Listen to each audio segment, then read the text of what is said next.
Welcome to the channel. We're doing roots music, bluegrass, slowcore. Oh, it's the roots of metal. Pretty rootsy.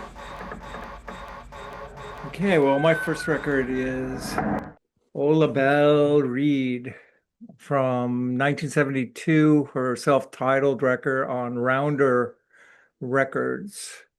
She's a songwriter and performer and a banjo player who grew up in North Carolina and was steeped in Appalachian folk and traditional mountain music. In other words, bluegrass, which I interpret as a sort of hybrid of Delta blues and country music and involves a lot of finger picking. So this particular record is eclectic. It's got the high lonesome sound, which I would define as where the vocals evoke longing and nostalgia. It's also got old-timey music, gospel, country ballads, and some bluegrass rave-ups, instrumental pieces. And she wrote the classic song High on a Mountain, which is covered by the alt country band Blood Oranges. And it goes something like this. High on a mountain, standing all alone, wondering where the years of life have flown. Anyway, memorable lyric.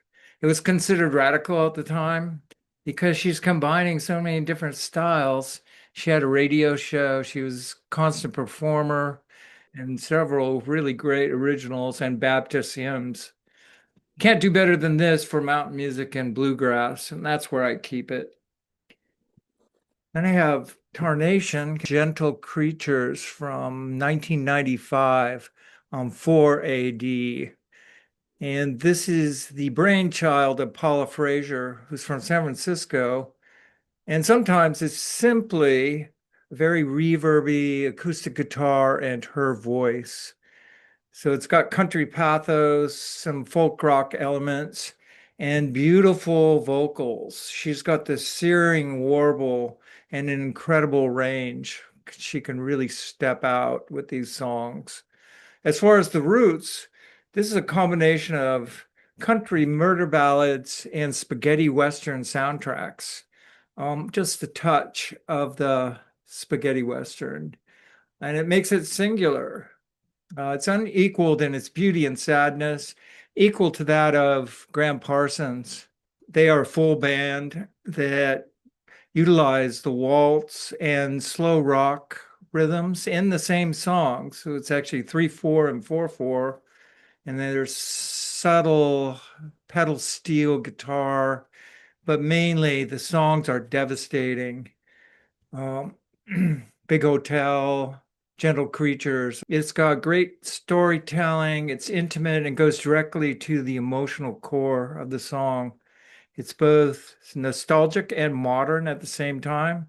And it's not, if you're looking for roots rock or alt country revival, it's more like a proto-slowcore indie record. My first record is Randy Holden's Population 2 from 1970. Randy Holden was a guitarist. He had been in some kind of like surf band in the 60s, and then he joined late era Blue Cheer. He wanted to play very loud and very heavy. So he created this duo. That's partly what the name refers to, like Population 2. It's basically just him and this other dude. But it also refers, it's some sort of astronomical term having to do with like decaying stars. Blue Cheer wasn't heavy enough for him. And he produced one of the heaviest records recorded at that time ever. This was recorded before Black Sabbath's first record came out. It is every bit as heavy, I would say, as early Sabbath was.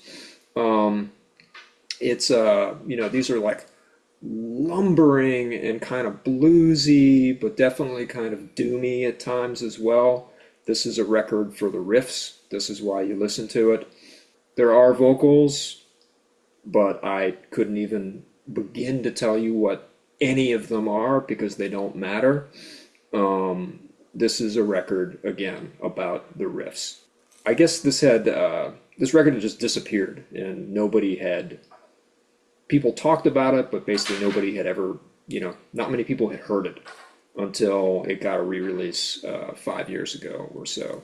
Highly recommended if that's your thing. This is from 1976. King Tubby meets Rockers Uptown, collaboration between King Tubby and Augustus Pablo. This is definitely sort of a seminal dub record. One of the earlier ones from the mid 70s, and it's one of the very best.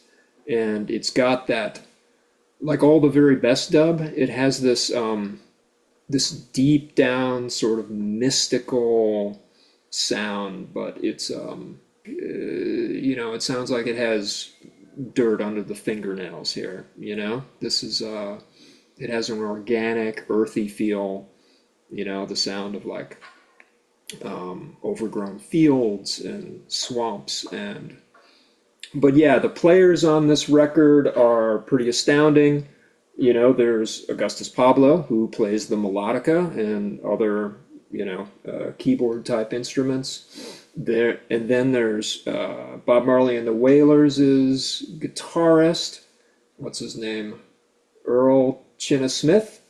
And also Bob Marley and the Wailers is at the time his entire rhythm section also plays on this record. And the music is heavy, works his magic, transforming these older reggae and rock steady songs into sort of shadow versions of themselves, like stripping out huge portions of the songs and adding in tons of reverb and echo. And awesome album. That's my second. In country music. Oh, you're going to mention Americana? I'm not. Would it involve maybe Gershwin? Is that Americana? Cosmic Americana. Bands in the lineage of the Grateful Dead. That's not what I'm talking about today. Low to the ground, heavy things with tons of weight, stabilizing forces, tectonic forces. The earliest expressions of heavy metal